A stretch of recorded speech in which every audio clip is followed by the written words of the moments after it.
Hello, and welcome to Season 3, Episode 3 of the Midwest Gaming Classic Podcast. I'm your host, Jason Garris, Panel Director of the Midwest Gaming Classic. And this week is a continuation from last week's episode about Joe Decuir and Marty Goldberg talking about Atari. But this week's episode is all about Atari and Amiga computer engineering. Joe Decuir, along with Marty Goldberg, talk about early Atari and Amiga computer engineering that took place in the early 1980s. And you know what? Enough of me talking. Why don't we get to the podcast?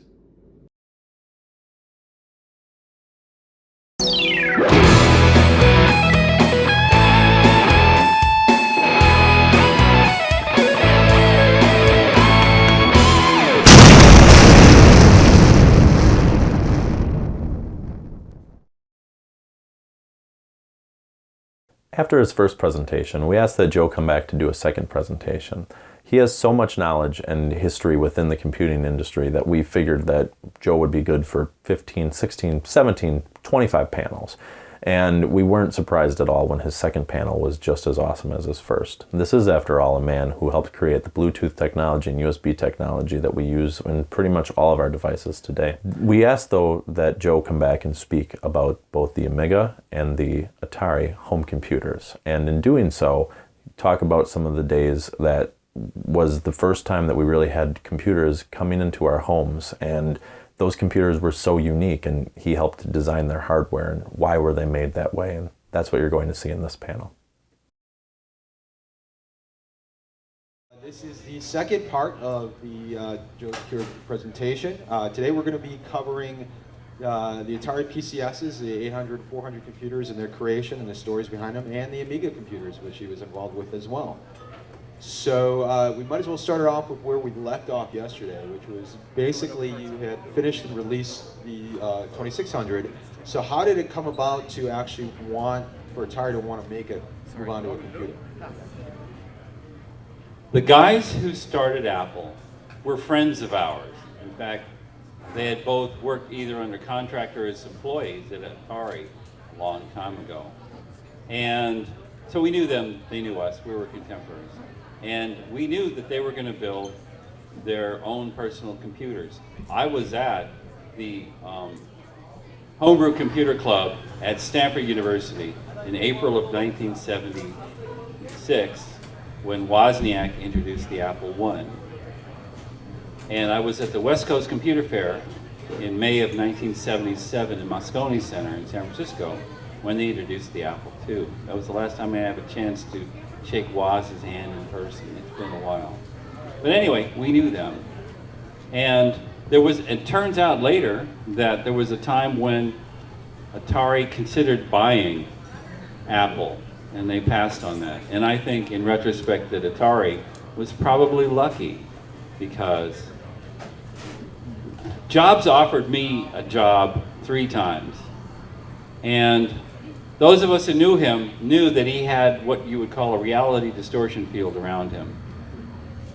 And basically, he was fantastic at understanding real marketing and channeling the needs of real customers to the engineers. And he was terrible at managing anyone.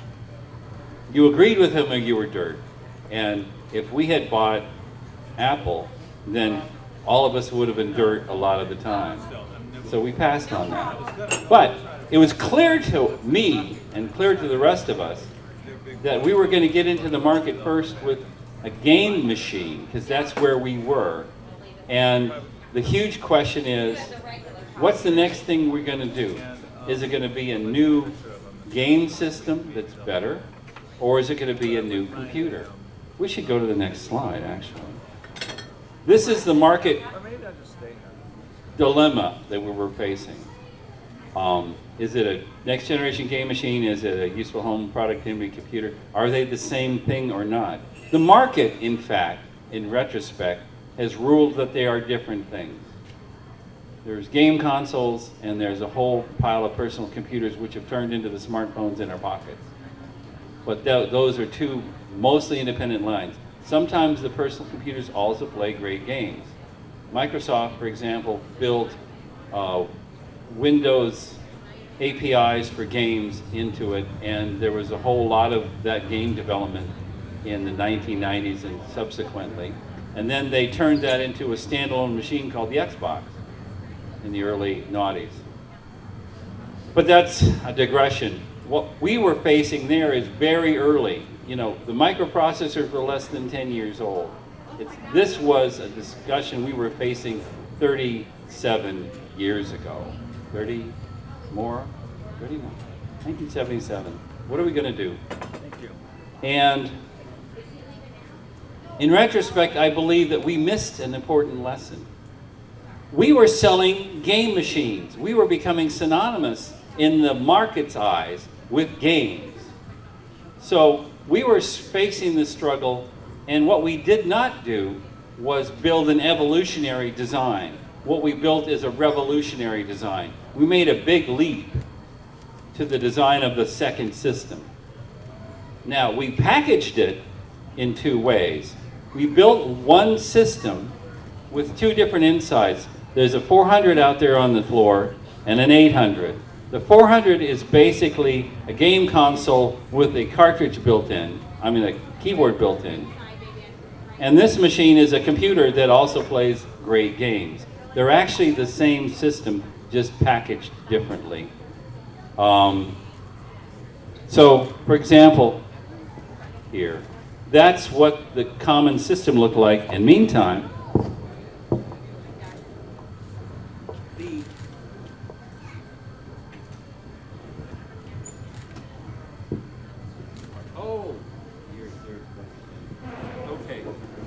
the FCC changed the rules in 1979, but we were doing this design work in 1977. This and all the preceding machines, we only had TVs. There was no monitor industry. That happened in the 80s.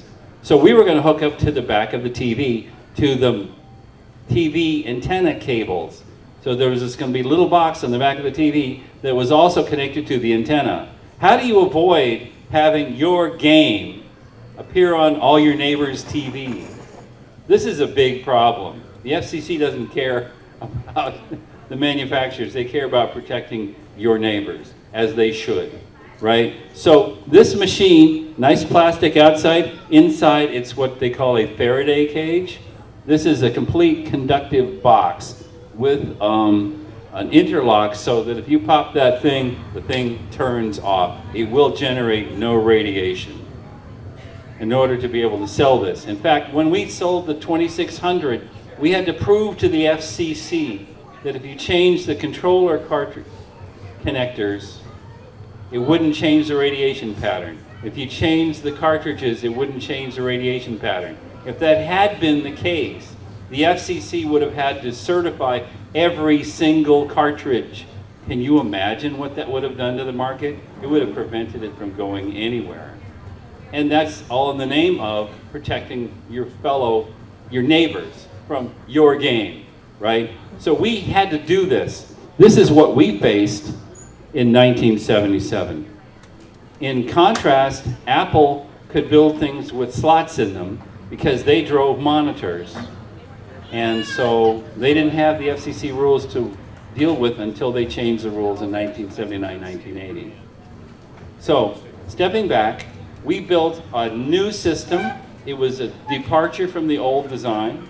It had 3 custom chips in it, Antic, Pokey, and the GTIA, with a faster version of the same processor.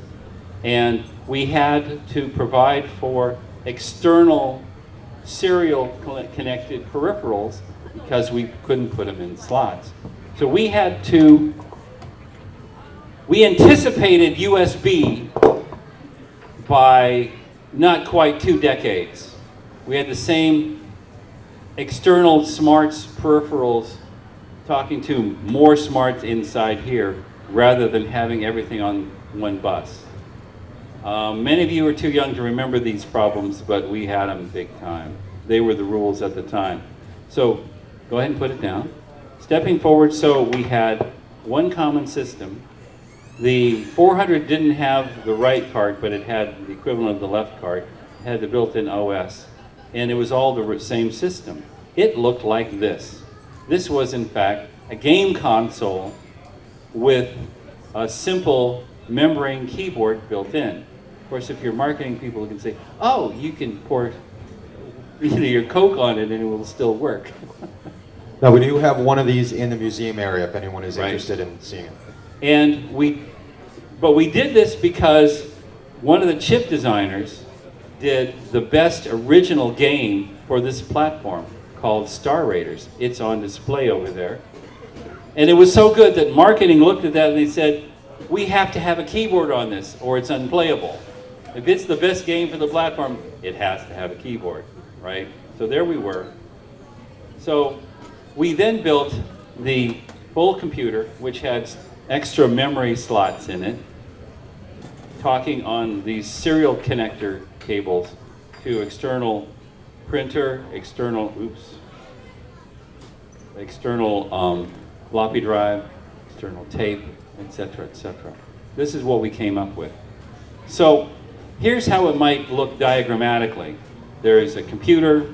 It talks on serial I/O to a floppy disk, on another serial I/O downstream to something with printer ports on it for a printer and serial ports for a modem, and then you drive the TV with monitor, with whatever you drive the TV with. It could be RF, it could be cables.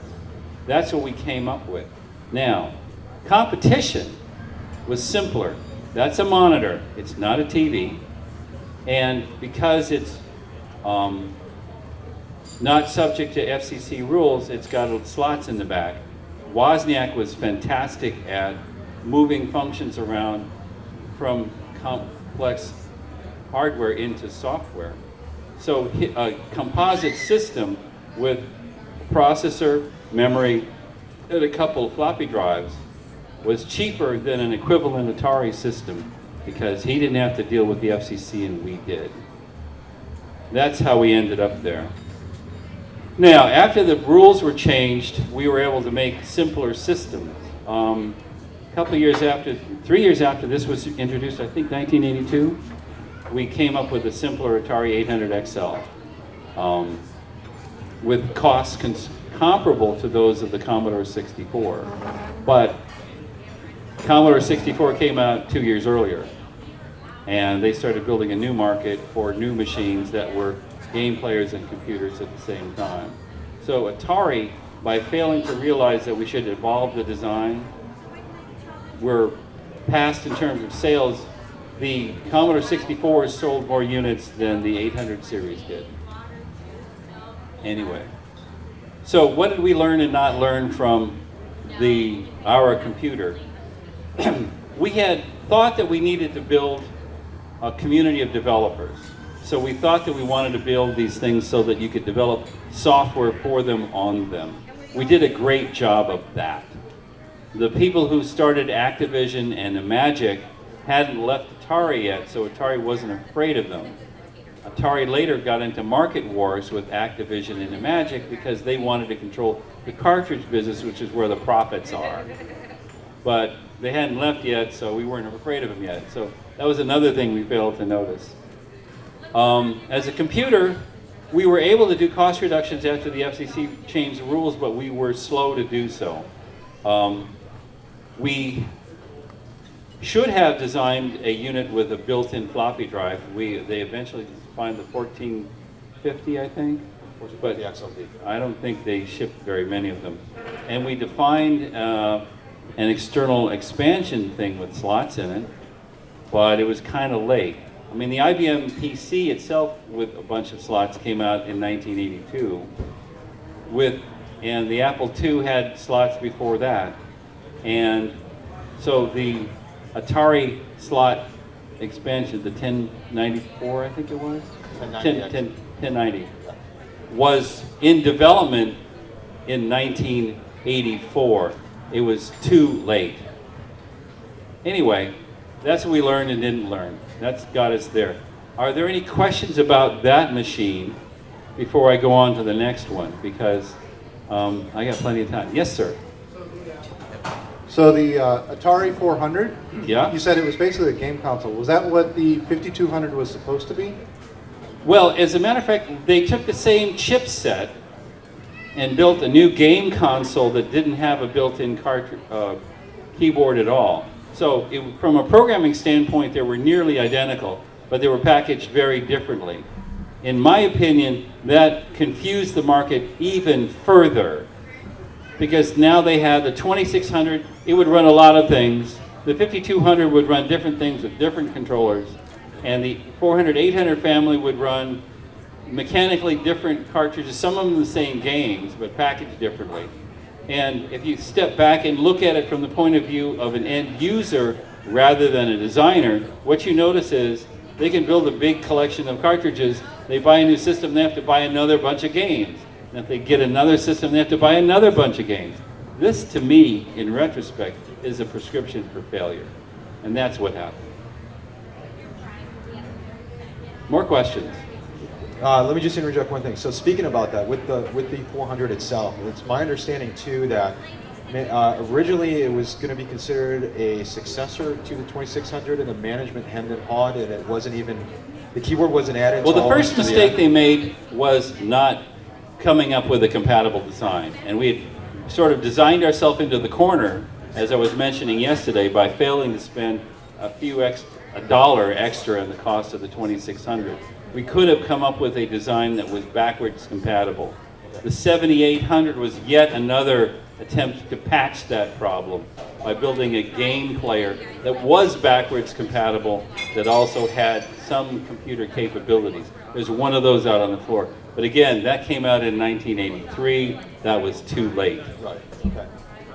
At that point, Atari was coming up with more and more designs to architect around their original mistake. Were there any other like intermediary steps immediately after the 2600? Were you guys initially going to look at actually trying to expand that into a computer, or? We were putting all our design effort into the computers. Okay. And the 400 was basically a packaging of the same design with a simple keyboard in it, because all the marketing people saw Star Raiders in there. They creamed themselves, and then they said, we must have a keyboard in that thing, whatever it takes to make that game playable. Okay. Good. Any other questions? Before he moves on? Okay. We'll All take right. questions again at the end, too. Yes, sir. Which one was more successful ultimately, the 400 or the 800? How did that play out? I mean, I don't remember the price point being Well, that massive. the machines that were computers outsold the 400. But there was first of all the 800 itself with the real keyboard, and then they finally got around to cost reducing them. So they built the 600 XL and the 800 XL, which sold a lot more units. And that line persisted when Jack Tramiel took over the consumer side of Atari in 1984 and rebuilt these things. He built a whole lot of the 65XC and 130XC machines and perpetuated that line for quite some time. So yeah, they outsold the ones with the membrane keyboard. But they were marketed as computers that would also play games, rather than marketing as game players that could also be computers. To compete with Commodore, which did the same. Yeah, which it was really messy, because he needed a weapon to compete with the Commodore 64. And meantime, as I will get into later in this discussion, there was this big three-way hoo-ha in 1984, where Tramiel, having taken over Atari Inc. and made it Atari Corp., is now competing with Amiga, which had been bought by Commodore, which had kicked him out in January of 1984 for being himself. We're getting there. I'm getting ahead of myself. I told Mike Lee this story yesterday. Okay, so my last day, and I brought it with me.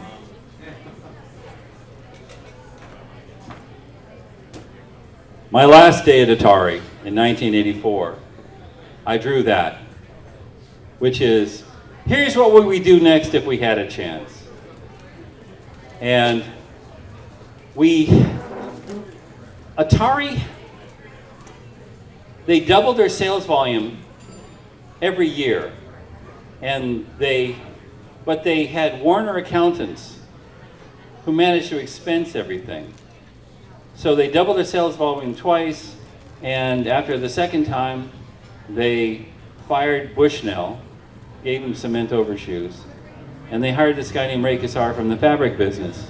And Ray Kassar said, we're going to sell computers to make them in designer colors so that women will buy them. He made this speech in January of 1979, and within 2 months, most of the women who worked in engineering were gone. And my boss, Jay Miner, left. Said, I have no future here. I stuck around at Atari because I was involved in supporting manufacturing engineering. And I had written the production test tools that they run. For those of you who haven't shipped products before, there's two kinds of quality. There's quality assurance, when you try to prove to yourselves that the design is a good design. And then there's quality control, which you run on every single unit in the factory to prove that each instance that you make is of good quality. And you want to do a good job of both of them, otherwise you make products that come back later. And that's the most effective way I know to really piss off your customer base. And that means your company will fail and you'll have to get a different job. So I take quality control very seriously. I stuck around at Atari long enough to make sure that the production yield was good on the 400s and 800s, and then I went off to start a different company. But that's another story for another time. So that's middle of 1979. In the summer of 1982, Larry Kaplan, who was one of the founders of Activision, starts talking to investors and some other people, and they start wanting to finally build the third system. And the third system, they wanted to do basically cartoon animation in real time. You know, a big jump from what we had been doing in existing arcade stuff. And he pulled together some people, and then he decided not to participate himself. So in September, October of '82, Jay Miner takes me for a boat ride up the Sacramento Delta, and we talk about resurrecting our ideas for the third system. Like I say here, they wanted cartoon level animation, they want to accelerate bitmap manipulation in hardware, and to synchronize with external video. So as a computer, it needed 80 characters across, but how do we do that with this machine? We were still stuck with NTSC TVs, which can't display 80 columns very well, but the IBM PC is starting to induce the market to generate monitors. So we also I had been to Xerox PARC and seen the Alto, which the Mac OS and Windows are copies of conceptually. We thought we could build something with a graphic user interface like that. We thought we could afford larger memories, maybe 128K bytes, and maybe built in a floppy drive rather than having it as an external add-on. So this machine here, which came out a few years later, has a built-in floppy drive. So these are the concepts we had. Again, their goal is we want to have entertainment stories in real time. We built a machine that was fast enough to animate a Smurf cartoon. Why? Well, the kids watch them. And we thought we could build a game console, not a personal computer, that could do that, and do it in hardware. Again, if you remember from my talk yesterday, in 1970, the networks owned the stories. Those stories are not controlled by the customers.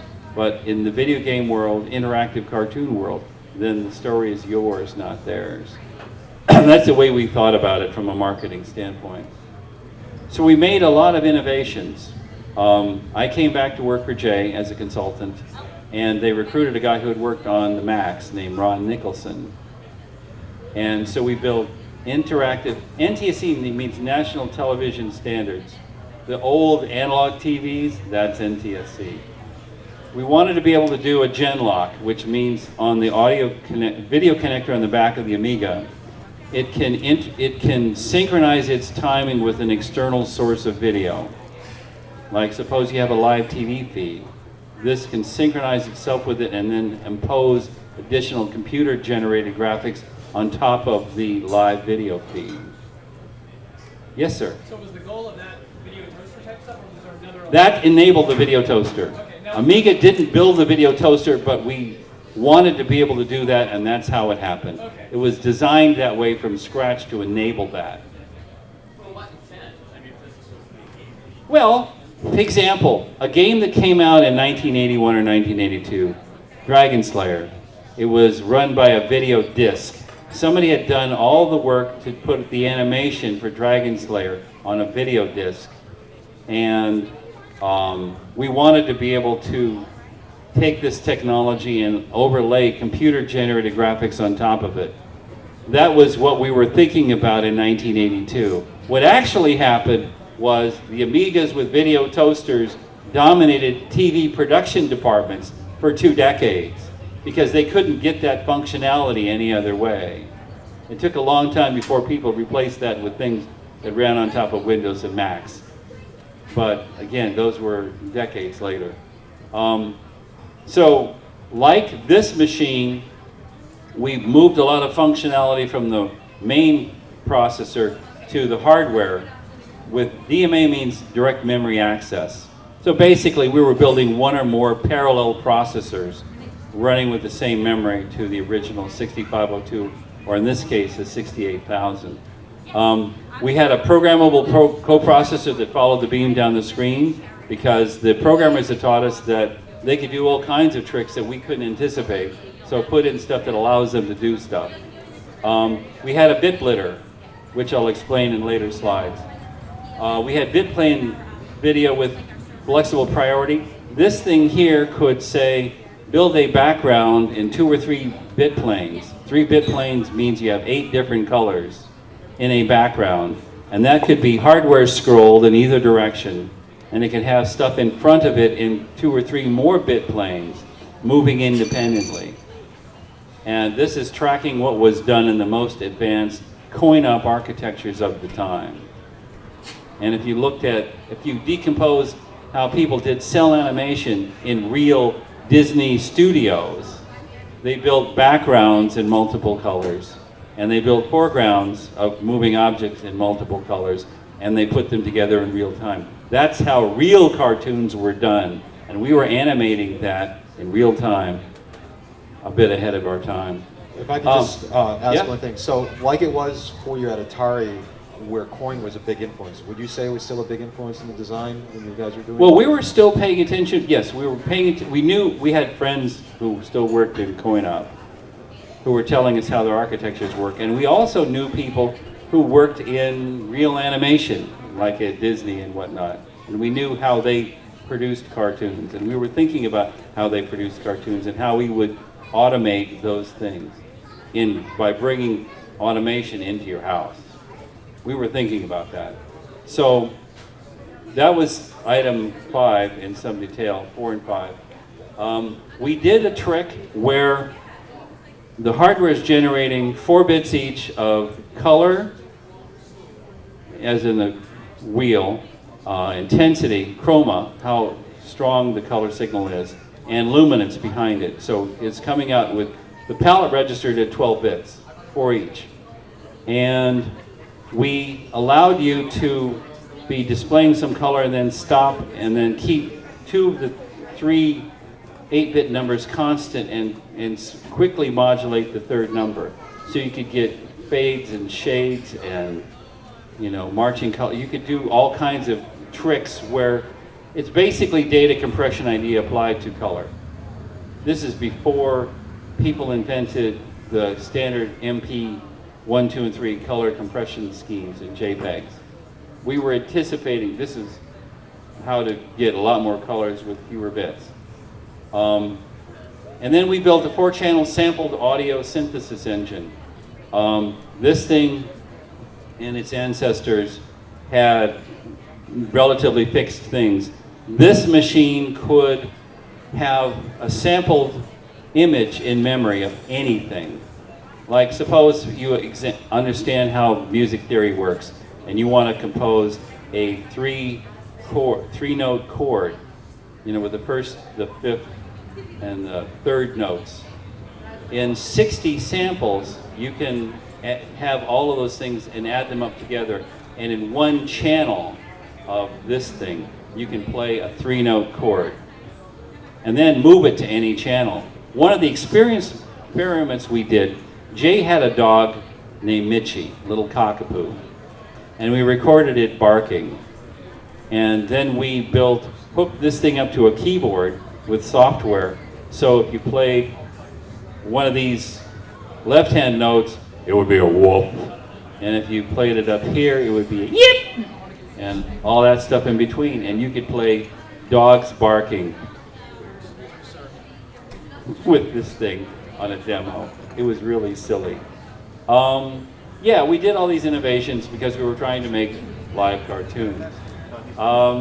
There will be no test later, but we had a monster processor at the time. We had a lot more memory.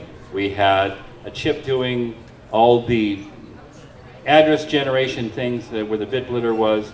We had a chip that did video outputs, and we had a chip that did the non-video outputs. So the Porsche chip would do serial DMA, it would do disk DMA, it would do all the audio stuff, all those monster things. It was all, we shrank a whole lot of logic down into these three chips. A little bit more about the bit blitter hardware. So, have any of you ever written any software that draws images in memory? Some of you have. Okay. So you can imagine your processor faces a bunch of memory, and you know in advance that that bit appears here, and this is here, and here, and there are lines. So, what if you want to draw a picture of something and splice it into the background? What do you have to do? So you have to have the original model, you have to read stuff, and then you have to make a decision on a bit-by-bit basis. Does a new image go there, or do I keep the old image? And put it all back together, and then put it back into memory. This takes a while, even on very fast processors. So what we did is we said, okay, that's what software has to do. Let's automate it all. Let's make it so that I can take a background image, and then take the foreground image, and then I have a third image, which is basically the switcher. And if the bit is set, take the new image, and if the bit is clear, keep the old image. So you do that logical operation and throw it back into memory, which can be the same place or a new place. What we routinely, from a program design standpoint, would do is have the background image in memory, the foreground images in memory, and we would combine them into a fourth image which is different from the background, so we didn't have to go back and replace the old image before we drew the new image. But a lot of bitmap things had to do exactly that, which is even more time consuming and whatnot. That's what we did. And then we said, that's the specific pathway, but let's generalize that. So if you've got these 3 bit streams, we can put in one control byte, that picks which min terms are combined into the output, which gave us more capabilities than, again, that we realized that we had. So to illustrate that, let's suppose I have a tank sprite, right? A simple one, but it's got wheels and a gun, you know, treads and a gun. And then the outline looks like the tank. And then I take some random background, multicolored, and I feed these 3 images into the bit blitter logic, and it'll say, if 2 is present, choose the first one, choose 1, or if not the second image, pick the background image and combine them. So when you run the bit blitter on that, that's what the result looks like. That's what it does. And it does this as fast as it can be read and written back into memory. The bit blitter is fast enough to clear all of display memory in 1/60th of a second. Right, so that'll move.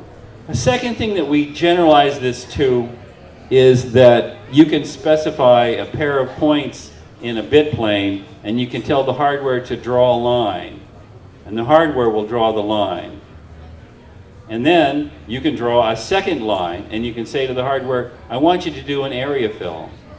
And after it does a pass on this, it'll fill it all in.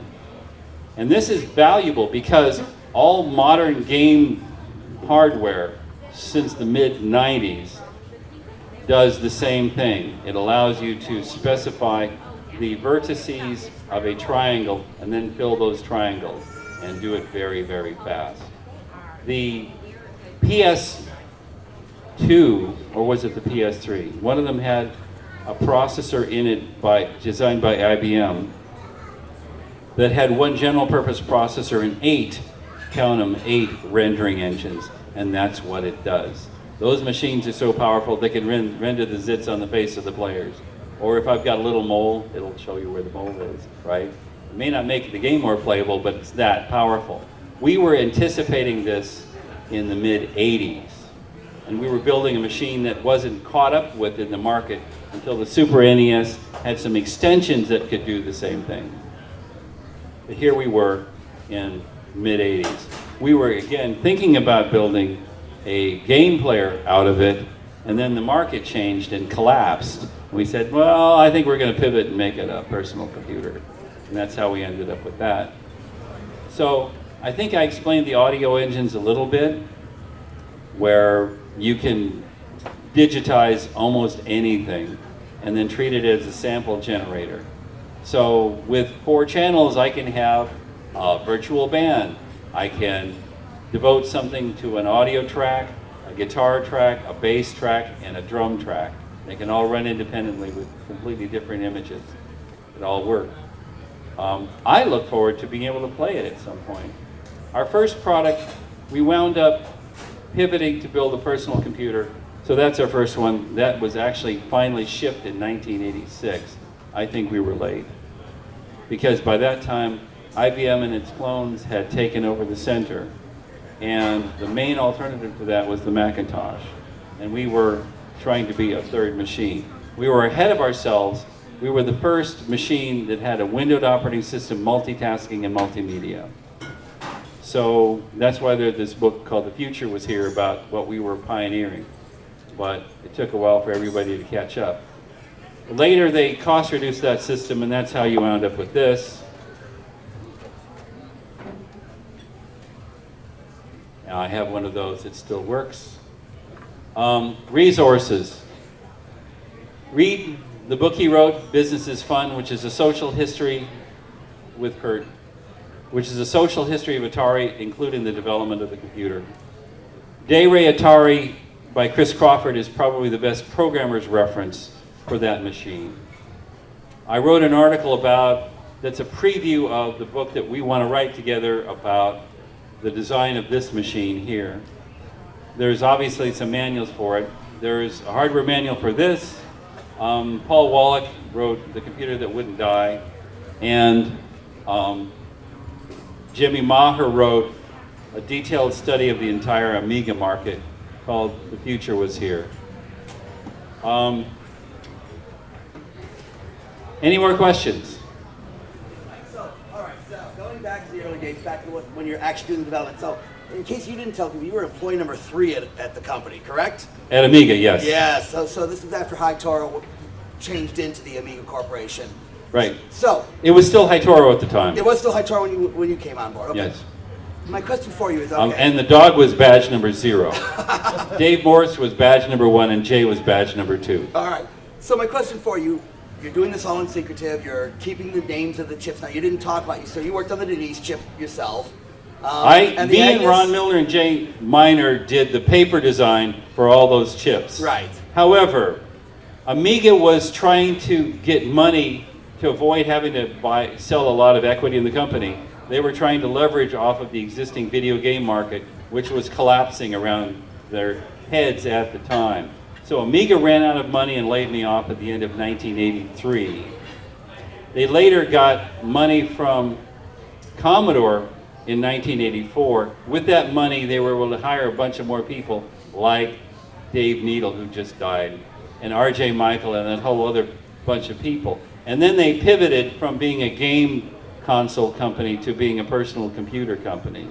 Now, then at the same time, Jack Tramiel, who was kicked out of Commodore for being himself, acquired Atari consumer side, which became Atari Corp.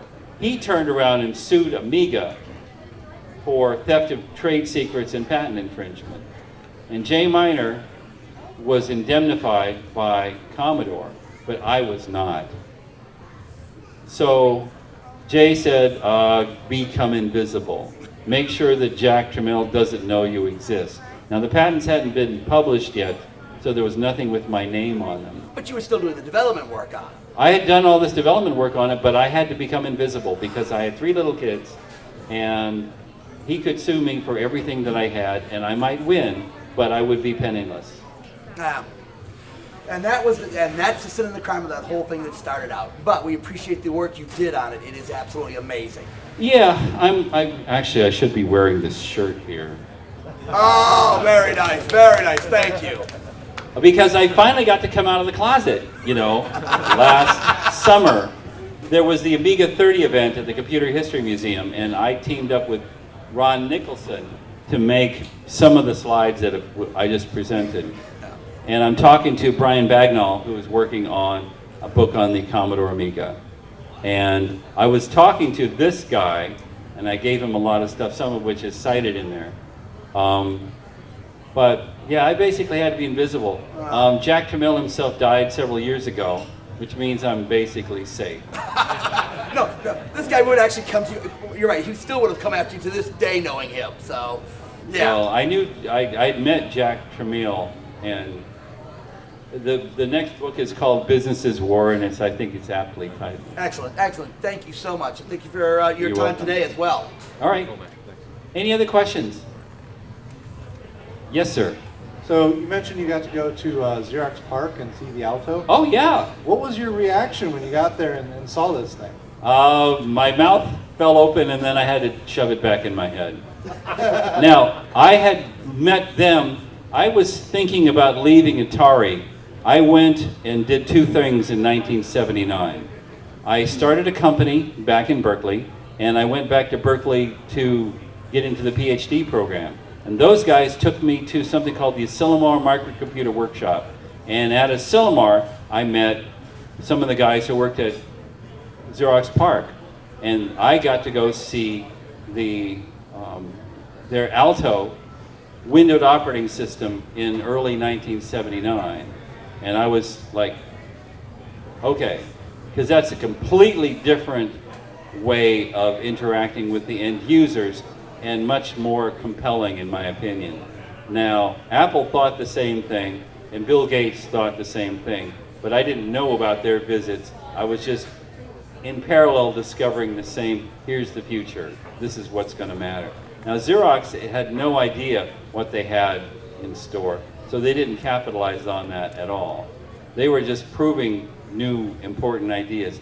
Ethernet came from the same place, which was an ancestor to the dominant standards for wired networking, which gave birth later to the dominant standards for wireless networking. Now, I later had a chance to work a little bit on Ethernet and a lot on Wi-Fi, and a lot on Bluetooth, and a lot on USB. But all that came after this. Did I answer your question? Yeah, a number of computers of the era, like the VIC-20 and I think the TI, both had composite video leave the computer's box and go to an external RF modulator. If the Atari had done that with their computers, would that have eased the FCC issues? Well, for all of those companies, for Apple, for the TI, and for the other machines, they were avoiding the FCC's attention. Let me tell you a true story, and it's funny in retrospect. Okay, so we're all aware of the Apple, and we want to have slots, and we don't know how we're going to get slots. I meet a guy from Texas Instruments. I've got his name in my notebooks, but I forget his name. And he's offering us a fiber optic cable where there's a transmitter and a fiber optic cable and a receiver. And we think, aha, we'll put that fiber optic transmitter in here, The thing on the back of the box will have the receiver. It'll generate the RF modulator right there. That means maybe this thing doesn't need to be in a box. The only thing that needs to be RF shielded is the thing on the back of the TV. Wow. And that would have been really quiet.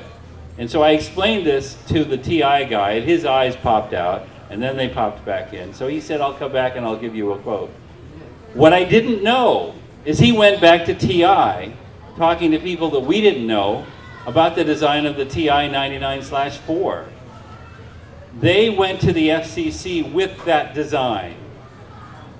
The FCC, as a matter of fact, TI was headquartered in Dallas, and the guy who was the Speaker of the House of Representatives at the time, Jim Wright, was representing TI in the Congress.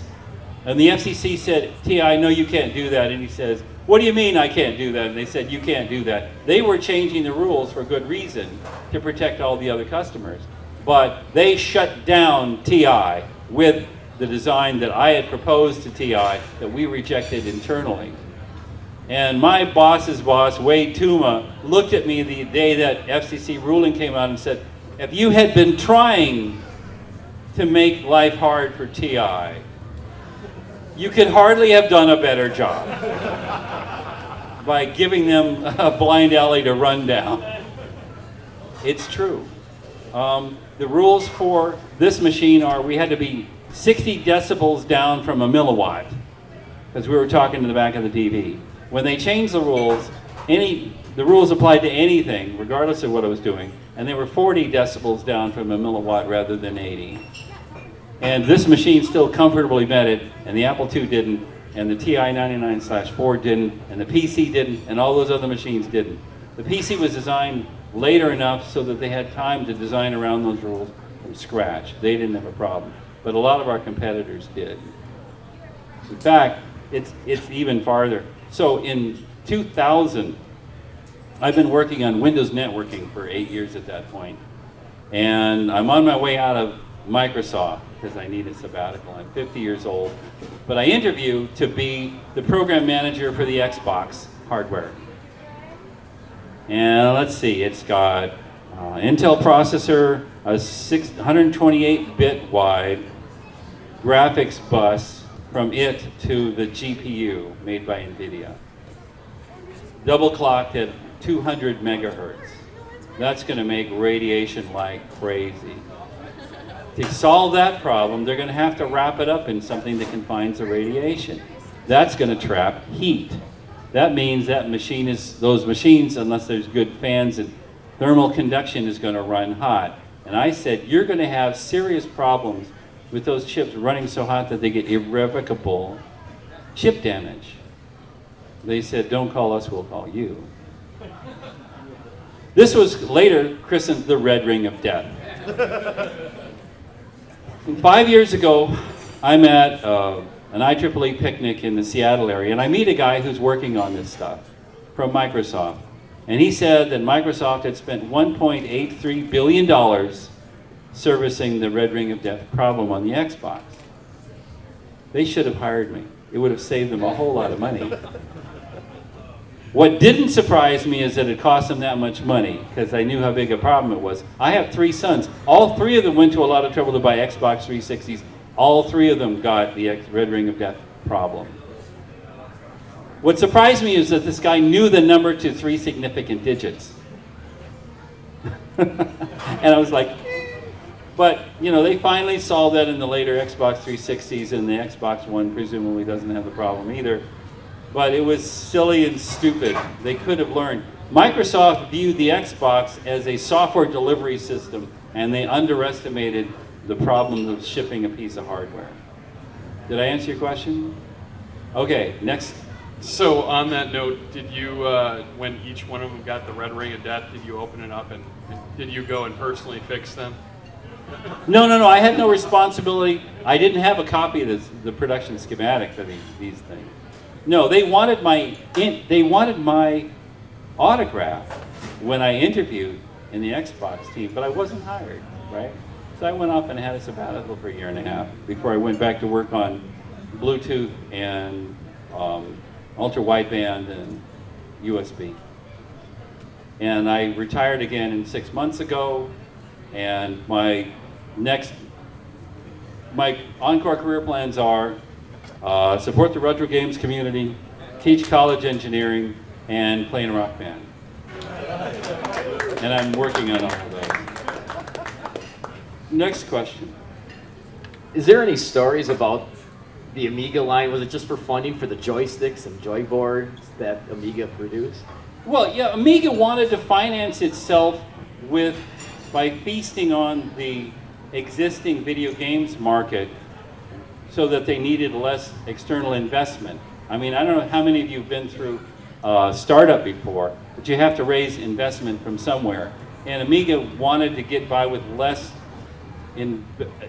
investor stuff by bootstrapping itself by selling other products, right? So they sold controllers that were compatible with this machine and the 2600 and joy boards and something with a cassette in it so you could download code and load it in the hard way. All those things, they were trying to need less venture capital. And because that market was collapsing around their heads, they were getting ready to run out of money. That's why they cut a deal with Atari to license the Monster chipset to the Atari coin-op community, because it would have been a great cost reduction for the arcade machine. Because this could do monster animation, stuff that they were doing in much larger and more expensive boards. So that was a deal that they paid off at the last second with, basically Commodore gave Amiga some money and turned around and paid off Atari because they had paid the licenses just before Jack Tramiel bought the remains of Atari. This all happened in about a week in June of 1984. And because they had that, because they were trying again to avoid having to get a lot of other investment, and they were unsuccessful. A whole lot of businesses fail in lots of ways, and that's one of them. I mean, stepping back, Atari needed the money to build a lot of 2600s. They needed a lot more money than they were generating from sales. That's why they went and sold themselves out to Warner. And of course, Warner gave them $28 million in 1976. That's a lot of money.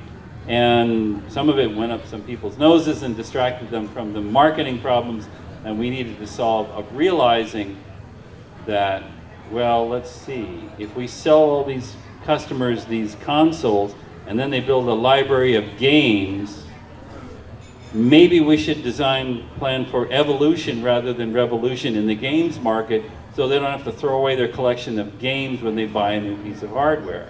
That's a story that's been repeated constantly in the last last 50 years, whatever. You know, the video games and console market is more money per year than the commercial music business and the commercial movie businesses put together. People have giant investments in their collections of games. So there's incentives to make stuff compatible going forward because your customers are your bosses if you're the president of a company. And if you don't realize that, you're ignorant in an important way. And let me get back off my soapbox here. Any other questions? I recall that the Amiga was actually a really good emulation system. I remember you could go get some ROMs for a Macintosh and somehow load it onto the Amiga, and it was actually a pretty good emulated Mac. It could emulate a Mac easily. It could emulate older PCs. Yeah. So was that kind of part of the design decisions, or how did that end up being? No, it was just the fastest machine we knew how to build at the time. Gotcha, it's just a fast machine. So. And, you know, in retrospect now, we all carry, you know, monster computers disguised as phones. And so the part of the retro game community that I can imagine easily supporting is to find the people who build, you know, 2600 emulators, 800 emulators, and connect the people who build those systems to make Bluetooth Low Energy connected classic controllers, because these things don't even have USB on them. They have Bluetooth in them, Bluetooth Low Energy and stuff like that, which were intended originally as cable replacements. So I imagine building emulators that will run on these or on iPads or on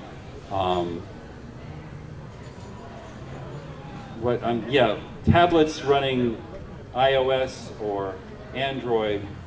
You know, people are investing lots of money in these things already, and they're widely deployed and very cheap. So if you could build things to give you the experience of mobile gaming by attaching to a display that you've already got, then I would like to encourage people to make more games on these platforms and write their own. This will be the last question then. Sure.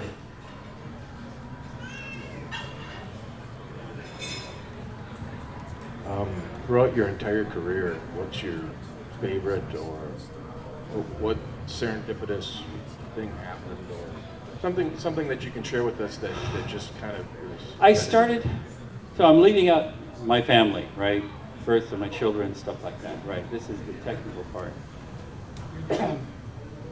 I think yesterday I explained it was a great piece of luck when I got hired to work in this industry.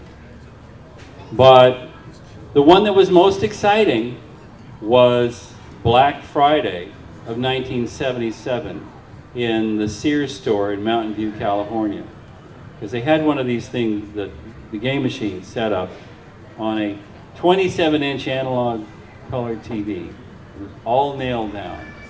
And parents would come in with leave their kids there, the kids would stand in line, they would watch all this gameplay, they would figure out how to play the game from watching the other players, and wait their turn to play themselves. And if the parents came back to take their kids away and the kids hadn't had a chance to play, that giant fights. And I watched this for 2 hours and I realized, oh my God, what have we done? We really have a major winner here. I mean, marketing kept telling us that this machine is only going to last 2 years before the market overwhelms it. And here I knew that that wasn't true. Here I realized that we had really done something important. And that was very exciting. Yeah, that's my answer.